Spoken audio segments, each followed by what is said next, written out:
Bismillahirrahmanirrahim. Innal hamdalillah hamdan wafi ni'amahu wa yukafi mazidah. Wassalatu wassalamu ala Rasulillah Sayyidina wa maulana Muhammadin ibn Abdillah wa ala alihi wa ashabihi wa man wala. Allahumma salli ala Sayyidina Muhammad salatan tuftahu lana biha abwabul ilmi wa tughlaqu biha anna abwabul jahli wa ala alihi wa sahbihi wa barik wa sallim. Allahumma aftah alaina futuhal arifin warzuqna fahman nabiyyin wa hifdzal mursalin wa ilhamal malaikatil muqarrabin bi rahmatika ya arhamar rahimin. Rabbi shrah li sadri wa yassir li amri wahlul 'uqdatam min lisani yafqahu qawli, amma ba'd. Alhamdulillah, segala puji bagi Allah yang senantiasa memberikan kita kenikmatan yang istimewa.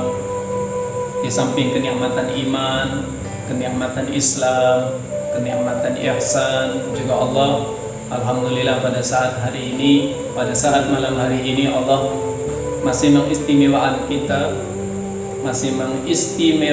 kita berupa nikmat, yang nikmat tersebut sungguh Allah tidak memberikan kepada semua hamba-Nya. Nikmat yang kita rasakan saat ini adalah kita masih diberi oleh Allah kesempatan untuk bisa duduk bersama, bermujalasah dengan para ulama, mendengarkan apa yang menjadi petuah para ulama.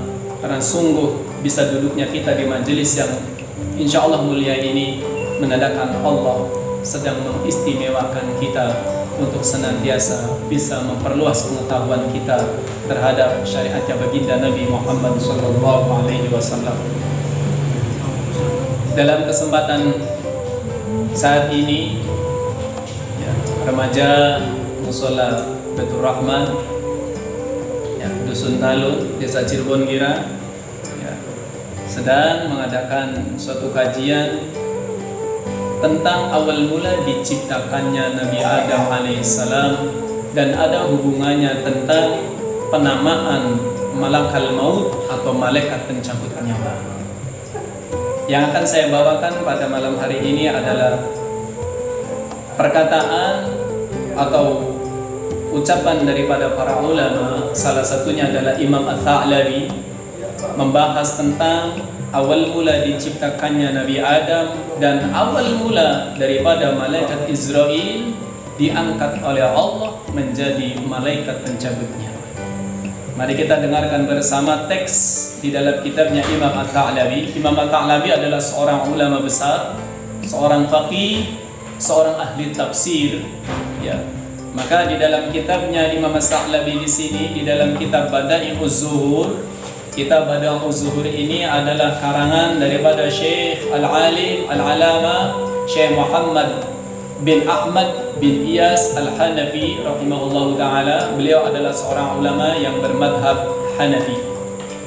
Maka di dalam kitab Bada'i'uz Zuhur ini, beliau Syekh Muhammad bin Ahmad Al-Hanafi ini membawakan perkataan Al-Imam Ats-Tsa'labi di dalam kitabnya. Lama aradallahu ta'ala ayakhluqa Adam alaihi salam. Ketika Allah hendak menciptakan Nabi Adam, ini silsilahnya diambil daripada ayat Al-Quran yang berbunyi inni ja'ilun fil ardi khalifah, ila akhir ayat, bahwasanya Allah berfirman kepada para malaikat bahwasanya aku akan menjadikan khalifah pengganti yang akan meramaikan bumi setelah sirnanya kaum jahil. Jadi sebelum manusia menduduki di bumi ini, Allah pernah menciptakan suatu kaum yang bernama Al-Jan. Kaum tersebut perbuatannya adalah berperang, mengalirkan darah, berbuat kemaksiatan. Maka malaikat setelah Allah berfirman qala inni ja'ilun fil ardi khalifah ila akhir ayat, maka malaikat bertanya kepada Allah, ya Allah, akankah nantinya Engkau ciptakan lagi makhluk yang nanti perbuatannya seperti makhluk yang terdahulu, yaitu kaum Jan? mereka mengalirkan darah, mereka selalu berperang dan bermaksiat kepadamu ya Allah. Maka Allah menjawab pertanyaan malaikat tadi, inni a'lamu ma la ta'lamun, aku mengetahui terhadap apa yang kamu tidak ketahui.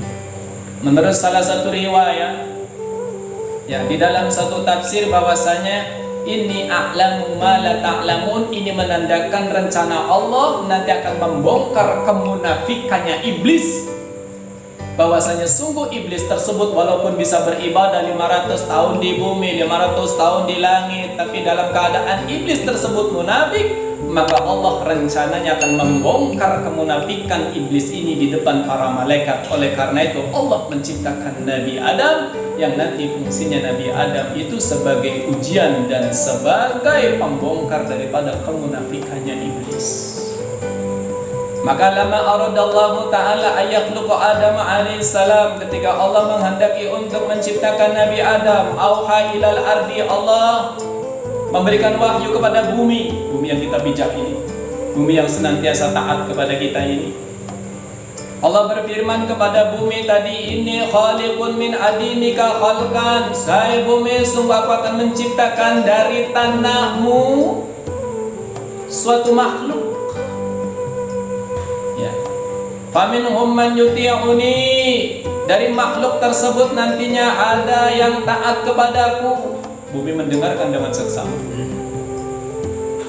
Ya, faminhum man yuti'uni, maka sebagian daripada makhluk tersebut ada yang taat kepadaku, wa minhum man yu'sini, dan sebagian daripada makhluk tadi ada yang bermaksiat kepadaku. Faman ata'ani, barang siapa taat kepadaku, kata Allah sedang memberikan wahyu berfirman kepada si bumi, faman ata'ani, barang siapa makhluk yang nanti tercipta darimu itu taat kepadaku, adkhaltuhul jannata, maka aku akan masukkan ia ke dalam surga. Waman asani adkhaltuhun nar, dan barang siapa dari makhluk yang tercipta darimu bermaksiat, maka aku akan masukkan ia ke dalam neraka. Mendengar firman Allah tersebut, bumi luar biasa gentar, gemetar, bingung, gundah gulana. Yang ada dalam pikiran bumi tersebut adalah, andaikan saja makhluk tersebut yang tercipta nanti kebanyakan yang bermaksiat kepadaku, maka aku akan bersedih luar biasa. Maka sungguh bumi yang kita pijak ini, yang setiap hari kita injak-injak ini, apabila kita di atasnya tersebut dalam keadaan taat kepada Allah, maka bumi akan berdoa kepada Allah, ya Allah, ya Allah berikan ia kesehatan, ya Allah berikan ia kenikmatan, ya Allah jadikanlah ia tetap dalam keadaan taat kepadamu ya Allah. Maka sungguh bumi ketika diinjak oleh seorang yang soleh, maka bumi tersebut bersyukur kepada Allah. Tapi apabila bumi tersebut diinjak oleh seorang fasik, seorang yang bermaksiat kepada Allah, maka bumi sesungguhnya melaknat. Karena sungguh bumi ini tidak ridho diinjak oleh orang-orang yang bermaksiat kepada Allah. Dah. Faman ba'athallahu, thumma ba'athallahu ta'ala Jibril alaihissalam ilal ardi. Setelah sekian lama Allah mengajak bicara bumi tersebut, maka Allah kemudian mengutus malaikat Jibril ke bumi. Panggil malaikat Jibril, Jibril kesini Jibril, aku akan perintahkan engkau untuk mengambil segenggam tanah dari bumi. Liyatiyahu biqabdatin minha, supaya malaikat Jibril untuk mengambil segenggam daripada tanah. Pertama Allah memerintahkan malaikat Jibril. Ini menandakan bahwasanya malaikat Jibril adalah Raisul Malaikah, pemimpinnya para malaikat. Ya, kang dikongkon pemimpinnya. Falamma ataha Jibril, setelah malaikat Jibril tersebut sampai ke bumi, bagaimana? Ya, aksamat alaihi, maka bumi setelah kedatangan malaikat tersebut, kedatangan malaikat Jibril bersumpah. Wa qalat inni a'udzu bi'izzatillah alladzi arsalaka alla ta'khudhani minni syai'an yakunu lin-nari fihi nasib. Kata bumi, sungguh aku telah berlindung dengan kemuliaan Allah yang telah mengutusmu wahai Jibril. Engkau datang ke sini, aku tahu wahai Jibril, Engkau diutus oleh Allah untuk mengambil dariku segenggam tanah, tapi aku minta perlindungan dengan kemuliaan Allah, jangan sampai engkau bisa ambil dariku segenggam tanah. Bumi bersumpah dengan kemuliaan Allah, jangan sampai kau mengambil segenggam tanah dariku yang nantinya tanah tersebut akan mendapatkan bagian masuk ke dalam neraka.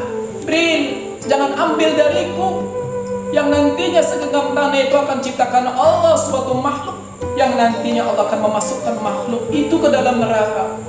Berarti sesungguhnya bumi tersebut apabila diinjak oleh seorang yang bermaksiat, bumi tersebut tidak ridho. Maka bumi nanti besok akan bersaksi kepada Allah. Apabila kita yang menginjaknya itu dalam keadaan taat, maka bumi akan bersumpah di depan Allah, wahai Allah, sungguh manusia ini yang telah menginjakku ini dalam keadaan taat kepadamu ya Allah. Jangan kau siksa dia, jangan tidak dikira. Ini bumi ini akan bersaksi untuk kita. Falam ya'khudh minha syai'a, maka telah mendengar sumpah daripada bumi tersebut di depan malaikat Jibril. Karena kelembutan malaikat Jibril tersebut, bumi bersumpah dengan kemuliaan Allah.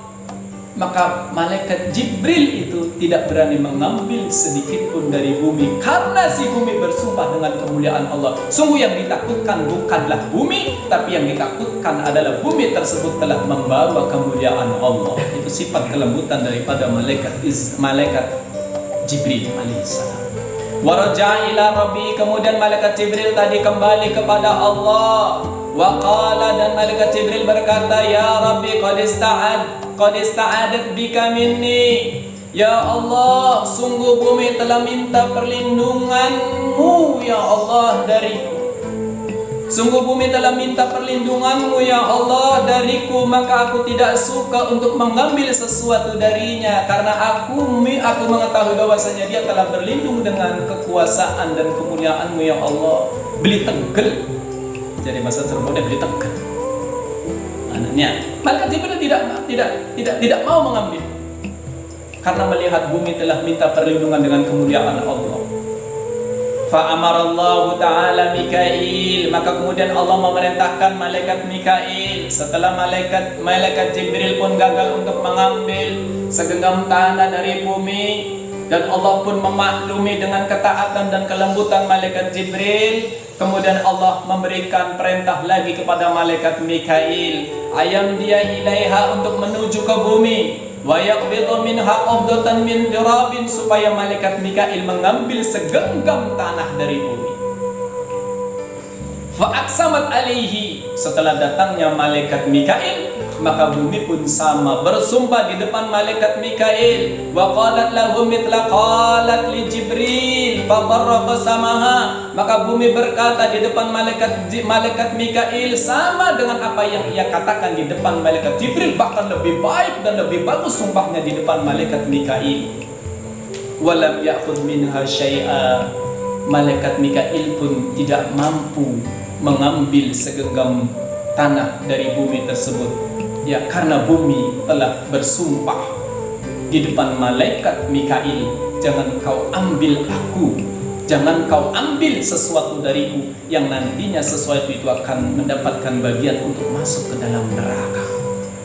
Maka malaikat Mikail pun dengan kelembutan malaikat Mikail kembali ke hadirat Allah, kemudian berkata kepada Allah, ya Allah, sungguh bumi telah bersumpah di depanku dengan kemuliaanmu ya Allah, maka aku tidak suka makhluk yang bersumpah dengan kemuliaanmu itu aku langgar sumpahnya ya Allah. Maka Allah pun memaklumi terhadap sifat daripada malaikat Mikail yang lembut itu. Malaikat Jibril tidak jadi, malaikat Mikail tidak jadi, karena nanti kedua malaikat ini ditugaskan untuk memberi, bukan untuk mengambil. Malaikat Jibril memberi wahyu dari Allah, malaikat Mikail memberi amanat berupa membagi-bagikan rezeki. Karena kedua sifat malaikat ini adalah sifat pemberi, maka tidak berani ketika melihat bumi telah bersumpah dengan kemuliaan Allah, kedua malaikat ini tidak mau melanggar sumpah daripada bumi tadi. Setelah itu bagaimana? Fa arsalallahu ilaihi Israil. Setelah selesai berurusan dengan malaikat Mikail, Allah pun memanggil malaikat Israil, wahai Israil, labbaika ya Allah, wahai Israil, kamu ke sini. Maka malaikat Israil pun menghadap kepada Allah. Kemudian Allah memerintahkan malaikat Israel, ambillah segenggam tanah dari bumi. Ini adalah tugasmu dariku, ambil itu bumi yang nantinya aku akan ciptakan makhluk.